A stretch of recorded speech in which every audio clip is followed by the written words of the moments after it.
I was standing in our Seattle townhouse, my hands shaking as I stared at the wheelchair in our bedroom closet. 7 months pregnant. That's how far along I was when I discovered my husband could walk. My name is Claire, and I'm 62 years old now. But this story takes me back to when I was 28, fresh out of a devastating breakup, and convinced I'd never find real love again. My mother wouldn't let it go. Every Sunday dinner, every phone call, the same refrain. Claire, you're almost 30. Your sister already has 2 kids. When are you going to settle down? She made it sound like my biological clock wasn't just ticking, it was about to explode. I'd spent 5 years with Marcus, my college sweetheart. 5 years planning a future that evaporated the moment I found out he'd been sleeping with his coworker for 8 months. The betrayal didn't just break my heart. It shattered my ability to trust my own judgment. So when my best friend Rachel invited me to a charity gala for spinal injury research, I almost said no. I was tired of putting on a brave face, tired of pretending I was okay. But Rachel insisted, "You need to get out of that apartment, Claire. You're starting to grow roots into that couch." That's where I met Nathan. He was sitting alone near the silent auction tables, his wheelchair positioned slightly away from the crowd. What struck me first wasn't the wheelchair, it was his eyes. Dark, intelligent, with this quiet sadness that somehow matched my own. "Not a fan of small talk either?" I asked, surprising myself with my boldness. He looked up, and his whole face transformed when he smiled. "Is it that obvious? You're practically radiating, 'Please don't ask me how I'm doing' energy." He laughed, really laughed, and something in my chest loosened for the first time in months. "Nathan Grant," he said, extending his hand. "Claire Morrison." We talked for 3 hours. He told me about his restaurant empire, 3 farm-to-table establishments across the Pacific Northwest. He'd built the business from a single food truck, working 18-hour days, until the accident 2 years ago changed everything. "Drunk driver ran a red light," he said, his voice matter of fact. "I was on my motorcycle, shattered my spine in 3 places. The doctors said I'd never walk again. I waited for the bitterness, the anger I'd expect from someone who'd lost so much. It never came. I'm sorry," I said, "because what else could I say?" "Don't be.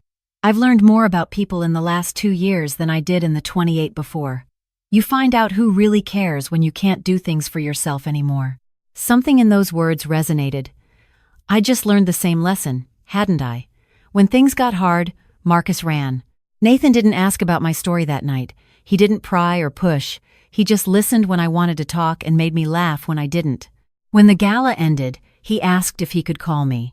"I'd like that," I said, and I meant it. Our first real date was at one of his restaurants. I'd expected awkwardness. How do you navigate romance when one person uses a wheelchair? But Nathan made everything seem natural. He'd designed his restaurants with full accessibility in mind, and watching him move through the space, greeting staff and customers, I realized the wheelchair was just part of who he was. It didn't define him. We fell into an easy rhythm. Coffee dates at this tucked-away cafe in Capitol Hill. Long drives along the coast where Nathan would tell me stories about growing up in Montana, about his dreams before the accident. Movie nights at his place, a gorgeous, accessible townhouse in Queen Anne with views of Puget Sound. My mother's reaction was complicated. "A restaurant owner," she said approvingly. Then, quieter, in a wheelchair, though. "Are you sure you want to take that on?" "I'm not taking anything on, Mom. I'm dating someone I care about." But her words burrowed into my brain. Was I ready for this? The physical demands of being with someone who needed help with daily tasks? The stares in public? The future complications? Then I'd see Nathan, and none of it mattered. 6 months in, he asked me to move in with him. "I know it's fast," he said, "but I've never been more certain about anything. Except maybe the braised short rib recipe at my flagship location." I laughed, but my heart was racing. "Yes," I said. "Yes, I'll move in with you." I gave up my apartment in Fremont, sold most of my furniture, and merged my life with his. It felt right. It felt like coming home. Nathan needed help with certain things, getting in and out of the shower, reaching high shelves, transferring from his chair to the bed. I learned the rhythms of it, the quiet intimacy of caring for someone you love. His physical therapist taught me proper techniques. I started attending support groups for partners of people with spinal injuries. My career as a graphic designer allowed me to work from home most days, which made everything easier. I'd work in the mornings while Nathan managed his restaurants remotely, then we'd have lunch together, and I'd help him with his afternoon exercises. "You don't have to do all this," he'd say sometimes, when I could see the frustration in his eyes during a particularly difficult physical therapy session.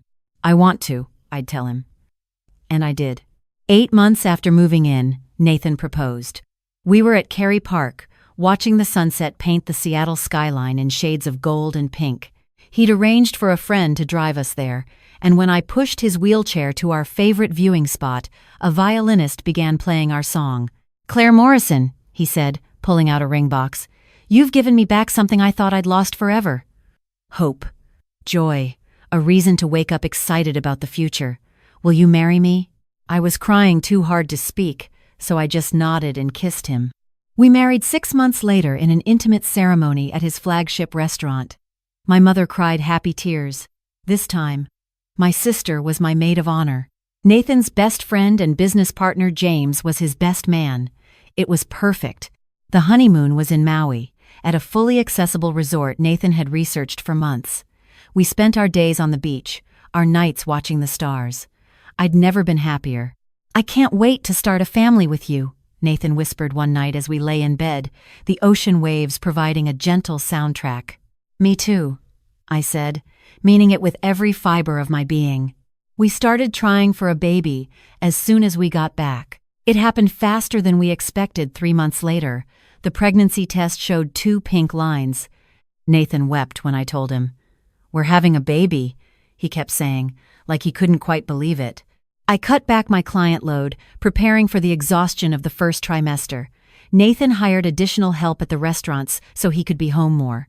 We turned the spare bedroom into a nursery, choosing soft greens and yellows, keeping the gender a surprise. Everything was perfect. Too perfect, maybe. I was 7 months pregnant when my world tilted on its axis. It was a Thursday afternoon. Nathan had a conference call with his suppliers, something about a new produce vendor. "I'll be in the office," he said, wheeling himself down the hallway. "Should be about an hour." I was in the kitchen, trying to satisfy a bizarre craving for pickles and peanut butter, when I remembered I'd left my phone charger in the bedroom. Pregnancy brain had me forgetting things constantly. I waddled down the hallway, my hands supporting my lower back. The baby had been particularly active all morning, and I was looking forward to lying down for a bit. That's when I heard it. Nathan's voice, coming from behind the office door, but not the muffled sounds of someone on a phone call. Clear, animated, and then footsteps. Footsteps inside the office. My hand froze on the bedroom doorknob. I must have misheard. Maybe he'd knocked something over with his wheelchair? Maybe. The office door opened. Nathan walked out. Walked, 2 feet on the ground, moving with perfect coordination, no wheelchair in sight. He had his phone to his ear, laughing at something the person on the other end said. "Yeah, the new vendor looks solid. Then he saw me. The color drained from his face. The phone slipped from his hand, clattering to the hardwood floor. We stared at each other for what felt like an eternity. "Claire," he said, his voice hoarse. "I can explain." But I couldn't hear him, couldn't process what I was seeing. My husband who I'd spent nearly 2 years caring for, who I'd bathed and helped dress and pushed in his wheelchair, was standing on his own 2 feet. "You can walk," I whispered. "Claire, please. You can walk." My voice cracked. "How long? How long have you been able to walk?" His face crumpled. 18 months. The room spun. I grabbed the wall for support, my pregnant belly suddenly feeling like it weighed 1,000 pounds. 18 months, but we've been together for 2 years. "I know. So you could walk before we even met?" No. I was in the wheelchair when we met. That part was real. But 6 months later, I got experimental treatment, stem cell therapy. It worked, better than anyone expected. My mind raced backward. 6 months after we met. That would have been right around when I moved in with him.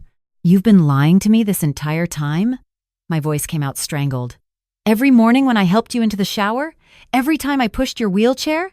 Every single moment I spent taking care of you, it was all a lie? It's not that simple." "Then make it simple." I was shouting now, tears streaming down my face. Tell me why my husband has been pretending to be paralyzed for over a year." Nathan's eyes filled with tears. "Because I was scared, Claire. I was terrified that if you knew, you'd leave." "That makes no sense.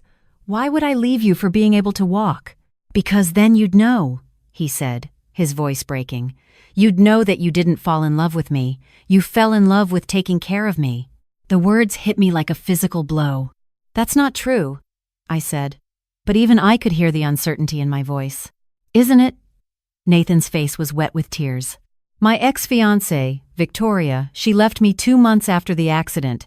Said she couldn't handle it, couldn't see herself as a caretaker for the rest of her life.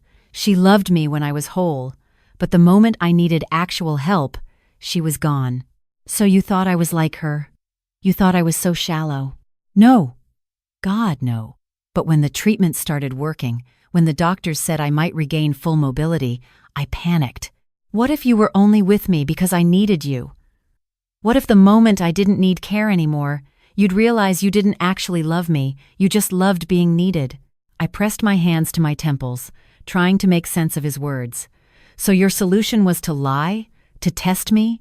To make me spend 2 years living a complete fabrication? I know how it sounds. Do you?" I stepped back, my hands instinctively moving to protect my belly.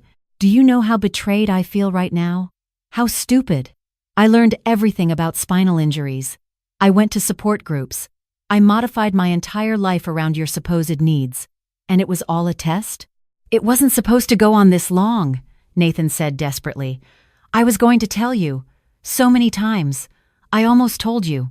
But then you moved in. And then we got engaged. And then you got pregnant. And every time I tried to imagine the conversation, I couldn't risk losing you. So instead, you thought lying indefinitely was the better option? I know it was wrong. I know it was selfish and cruel," and his voice cracked. "I know I don't deserve your forgiveness. But Claire, please, you have to understand." When Victoria left, it broke something in me. The accident already made me question my worth, but her leaving confirmed what I feared most, that I was only valuable for what I could do, not who I was. I couldn't survive that again, not with you. I wanted to scream. I wanted to throw something. I wanted to rewind time to 2 hours ago when I still believed my life made sense. "Get out," I whispered. "Claire, get out of this house. Now. This is my house.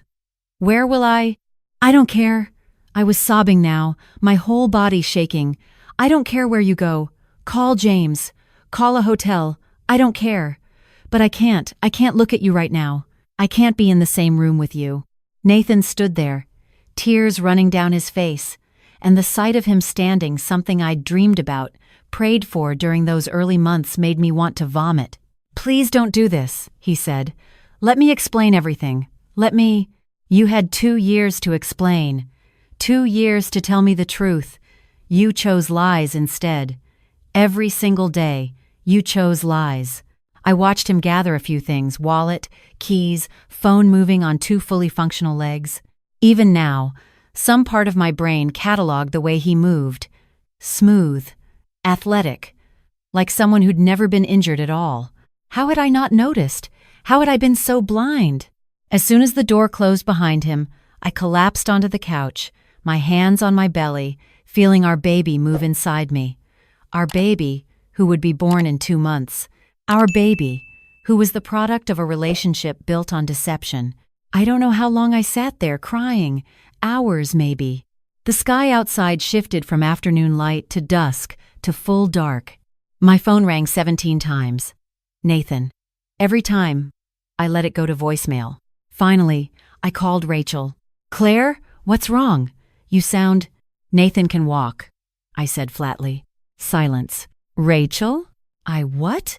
What do you mean he can walk?" "I mean, he's been able to walk for 18 months and never told me. I just watched him walk out of his office. No wheelchair, completely fine." "That's impossible." "We've all seen. It was all fake. The whole thing. He got some treatment after we met, and it worked, and he just decided not to tell me." Rachel's shock mirrored my own. We talked for 2 hours, her listening as I unloaded every thought, every feeling, every moment of the last 2 years that now felt tainted. "What are you going to do?" she finally asked. I don't know. I'm pregnant. We're married. Our lives are completely entwined. How do I even begin to untangle this? Do you want to untangle it? The question caught me off guard. Did I? Could I forgive something like this? I don't know, I admitted. The next 3 days were the worst of my life. I called in sick to my freelance clients. I barely ate. I jumped every time I heard a sound, terrified Nathan would come back before I was ready to face him. He texted constantly, long messages explaining, apologizing, begging. I read every one, but I didn't respond. On day 4, my mother showed up. Rachel called me, she said, pulling me into a hug.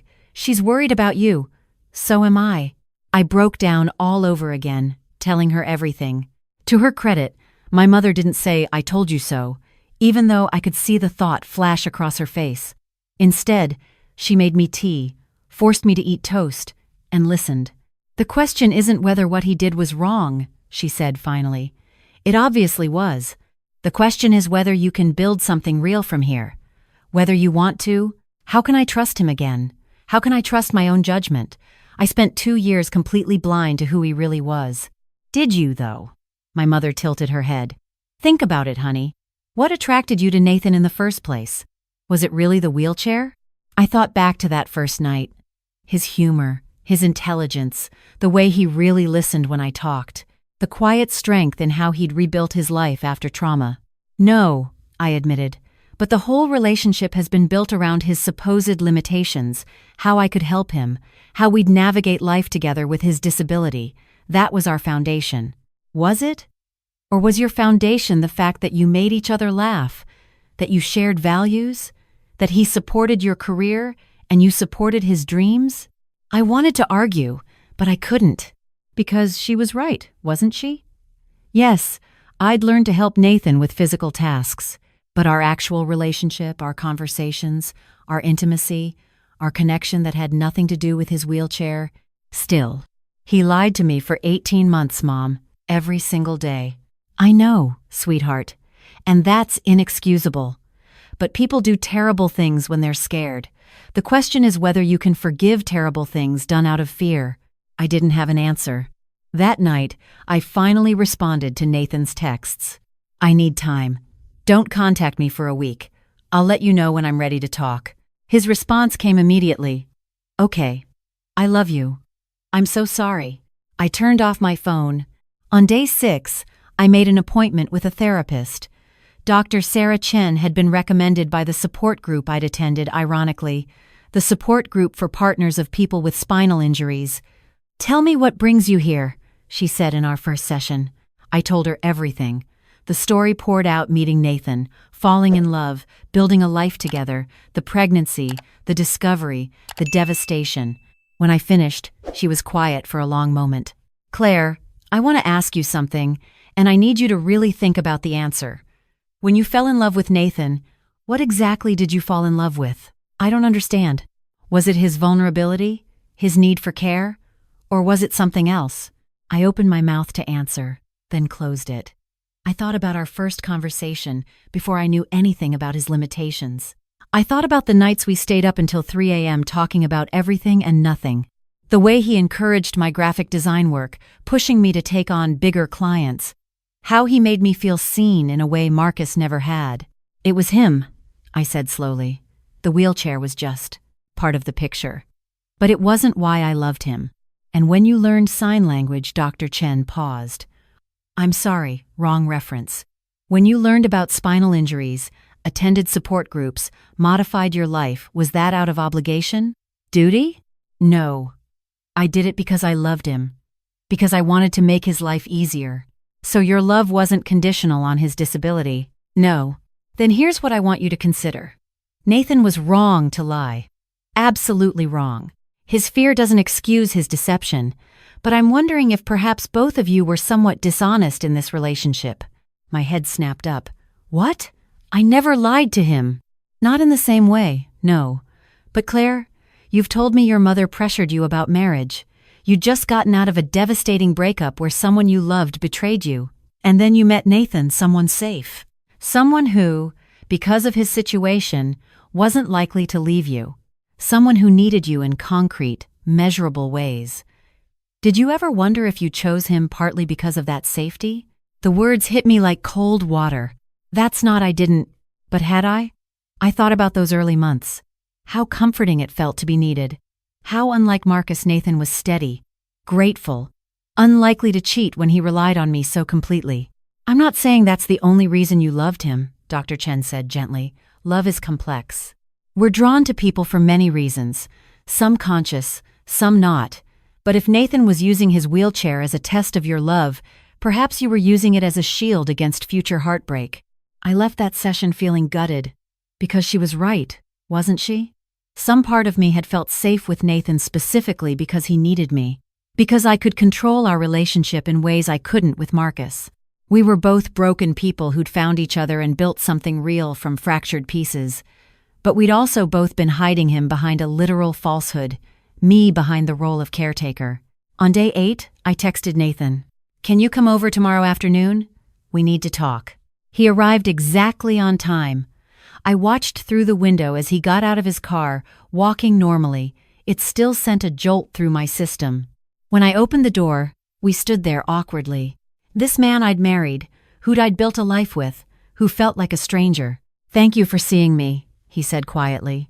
We sat in the living room, the room where we'd watched countless movies, where he'd proposed a future together, where I'd told him I was pregnant. "I've been seeing a therapist," I said. "Me too." She said something that I haven't been able to stop thinking about. I took a deep breath. She asked me why I fell in love with you. And then she asked me if maybe I felt safe with you, partly because you needed me, because someone who needed me that much wouldn't leave like Marcus did. Nathan's eyes widened. "I don't know if that's true," I continued, "but I can't say it's completely false either. Some part of me did feel safe in our relationship because of the power dynamic, because I was the helper, not the one being helped. Claire, let me finish. What you did was wrong. Lying to me for 18 months, making me believe something that wasn't true, building our entire life on that foundation, it was cruel and manipulative, and it broke my trust in ways I don't know can be repaired." Tears were streaming down Nathan's face. "But," I said, my own voice shaking, "I've also realized that I wasn't entirely honest either. Not in the same way, but honest about why I needed you to need me. So maybe we're both guilty of building this relationship on something false." "What are you saying?" "I'm saying I don't know if we can fix this. I don't know if I can forgive you, or if you can forgive me for using your situation as emotional armor. But I think we owe it to ourselves and to our baby to try." Nathan's breath caught. "You mean, I'm willing to go to couples therapy. I'm willing to hear your whole story, not just the pieces I've gotten from texts and voicemails. I'm willing to try to rebuild trust, even though I have no idea how we do that." "I'll do anything," Nathan said, his voice fierce. "Anything, Claire. I'll go to therapy. I'll be completely honest about everything. I'll whatever you need." "What I need," I said slowly, "is for you to tell me the whole truth. Everything. From the beginning." So he did. He told me about the accident, how he'd been on his way to propose to Victoria when the drunk driver hit him, how he'd woken up in the hospital unable to feel his legs, with Victoria sitting by his bed looking terrified. He told me how Victoria had tried at first, really tried, but the reality of dating someone with a severe spinal injury wore her down. The stairs in public, the inaccessibility of places they used to go, the intimate difficulties. After 2 months, she'd sat him down and said, "I can't do this. I love you, but I can't be your caretaker for the rest of my life." He told me about the depression that followed, how he'd built his restaurant business to prove he was still valuable, still capable, how he'd thrown himself into work because it was the only thing that made him feel human. And then he told me about Dr. James Patterson, a researcher in experimental spinal injury treatment, how Nathan had been accepted into a trial for stem cell therapy, how terrified he'd been that it wouldn't work. "The first time I felt my toes move," he said, his voice thick with emotion, "I cried for 3 hours. The doctors said it might not progress beyond that, but it did. Slowly, painfully, but it did. When you met me, you were still in the wheelchair. Yes, the treatment was working, but I was months away from being able to walk. I was honest about that part. But then you moved in, and I was making real progress. My physical therapist was amazed. Within 3 months of you moving in, I could stand with support. By month 6, I was walking short distances. And you hit it. I hit it, he confirmed, shame written across his face. I told myself it was temporary, that I'd surprise you. But then I started thinking about Victoria, about how she loved me before the accident but couldn't handle me after. And I spiraled. What if you were the opposite? What if you only loved me because I needed you? What if the moment I was whole again, you'd lose interest? That's insane. I know. My therapist has explained in great detail how insane it is, but trauma makes you irrational. And the longer I waited, the harder it became to tell you. How do you confess something like that after 6 months? After a year? After you're married and your wife is pregnant? I sat with that, trying to understand how someone could make such catastrophically bad decisions out of fear. You said you almost told me. When? So many times. Our wedding day, I almost confessed during my vows. When you told me you were pregnant, I drafted a letter that night, explaining everything. Last month, when we were painting the nursery, I had the words ready. But every time, I looked at you, at how happy you were, and I couldn't bear to shatter that. So instead, you let me find out by accident. Yes, and I will regret that for the rest of my life. We sat in silence for a long moment. I need you to understand something, I finally said. I didn't fall in love with your wheelchair.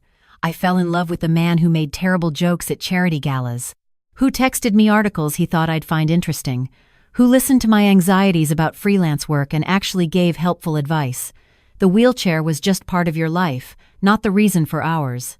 I know that now. My therapist has helped me see that. But in the moment, trapped in my own fear, I couldn't see it. And I need you to understand something else. I can't promise I'm going to forgive you quickly. This betrayal, it's deep. Every memory I have of the last 2 years is now tainted with the knowledge that you were lying. I know, but I also can't promise I would have reacted any differently if you'd told me early on, because Dr. Chen was right, some part of me did need to be needed. And maybe if you'd told me 6 months in that you could walk, maybe I would have freaked out. Maybe I would have questioned everything. I'll never know. Nathan looked at me with such raw vulnerability. So where do we go from here? Therapy, I said firmly. Both individual and couples, complete honesty, even when it's uncomfortable. And time. I need time to process this, to figure out if I can truly forgive you. And us? Are we? I don't know. I want to try. For our baby, but also for us. Because underneath all the lies and fear and broken trust, I think there's still something real. But I can't guarantee we'll make it through this. That's more than I deserve, Nathan said, fresh tears spilling down his cheeks. Thank you. Thank you for giving me a chance. The weeks that followed were hard. Nathan moved into the guest room. We attended therapy twice a week, once together, once separately. We learned to communicate in ways we'd never had to before. I learned about his childhood, about his father who'd left when Nathan was 8, about growing up feeling like he had to earn love through achievement. He learned about my relationship with my mother, about the pressure I'd always felt to be perfect, to follow the script society laid out for women. We started to understand not just what we'd done to each other, but why. Dr. Martinez, our couples therapist, gave us homework. I want you both to write down what you love about each other, independent of Nathan's wheelchair or Claire's caretaking. The core things that drew you together. When we shared our lists in session, I was surprised by how similar they were. His humor, my creativity, his ambition, my empathy, the way we challenged each other, the way we made each other want to be better. These are the things you need to rebuild on, Dr. Martinez said. Not the roles you fell into, but the genuine connection underneath. 2 weeks before my due date, Nathan asked if he could move back into our bedroom. I'm not asking for everything to go back to normal, he said quickly. I know it can't, but I want to be there when our daughter is born. I want to be a real partner through this. I thought about it for a long time. Then I nodded. Okay, but we're taking things slow. One day at a time. One day at a time, he agreed. Our daughter, Emma, was born on a rainy Tuesday in March. The moment they placed her in my arms, I looked at Nathan standing beside my hospital bed, tears streaming down his face, and something shifted. This tiny person was ours, the product of both our love and our brokenness, and she deserved parents who were honest, who were working to be better. "She's perfect," Nathan whispered. "Yeah," I said, my own tears falling. "She is." The first few months of Emma's life were chaotic in the way all new parent experiences are. Sleepless nights, endless diapers, the constant fear that we were doing everything wrong. But they were also healing. I watched Nathan with our daughter, patient, gentle, completely devoted, and I saw not the man who'd lied to me, but the man who was fighting every day to be worthy of my trust. And slowly, painfully, I felt the walls around my heart start to come down. There were setbacks. Nights when I'd look at him and feel a flash of anger so intense I had to leave the room. Moments when the sight of his wheelchair in the garage, unused now, but kept as a reminder, would make me nauseous with betrayal. But there were also breakthroughs. The first time I laughed at one of his jokes without reservation. The morning I woke up and reached for him instinctively. The day I realized I'd stopped mentally cataloging everything he said, searching for lies. "I read something in a book," I told Dr. Chen in one of our sessions, "that rebuilding trust after betrayal is like healing a broken bone. It can mend, but it takes time.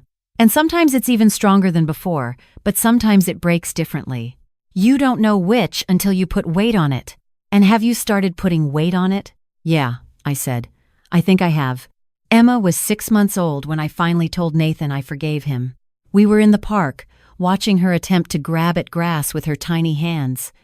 The Seattle spring was in full bloom, cherry blossoms drifting through the air. "I've been thinking," I said, "about what forgiveness really means." Nathan looked at me, hope and fear mixed in his expression. "I don't think it means forgetting what happened, or pretending it didn't hurt, but I think it means choosing to build a future that isn't defined by the worst thing we've done to each other." "Claire, I forgive you," I said simply, "not because what you did was okay. It wasn't. But because I love you, and because I want to choose us, every day, for the rest of our lives."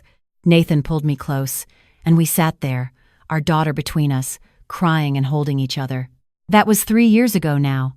Emma is 3.5, obsessed with dinosaurs and convinced she can talk to birds. We're expecting our second child, a boy, in 4 months. Our relationship isn't perfect. We still go to therapy monthly, a tune-up to keep us honest.